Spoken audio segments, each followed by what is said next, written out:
Hi everybody, Mariana with Three Peaks Classroom. Have you ever been to a bookstore and saw a book on the shelf and started reading it and you were completely mesmerized by it and you had to grab that book? That's this book right here. I was shopping at Winners with my daughter and I came across this book. I'm always on the lookout for books to add to my collection that talks about diversity.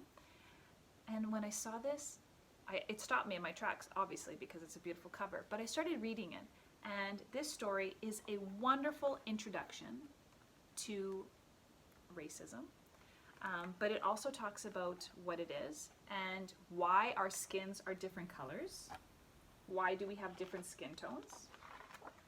And it basically talks about it from a scientific perspective. You know, it's because of melanin, and some people have a lot and some people don't. But it also dives into injustices and discrimination, and it explains what that looks like to young kids. So this story is a perfect read aloud to students that are in kindergarten, and I would even include this up to grades like 3 and 4. Like, I would definitely read this to my grade 4 students for sure. I love that it talks about the different forms of racism. For example, like racism can be on purpose, where you're purposefully excluding somebody.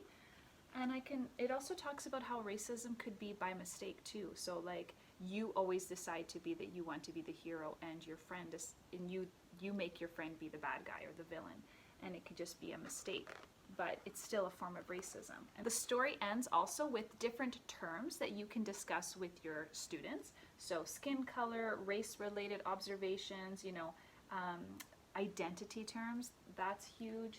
Stereotypes, race, empowerment, activism. There's just suggestions for you as an educator on how you can continue this conversation with your students. One activity that I highly recommend that you do in your class is you grab yourself a box of the Crayola Colors of the World crayons, and you have every student in the class identify what their skin tone is and the name of that skin tone, and then you can make a beautiful class mosaic, a heart mosaic with everybody's skin tone in one heart.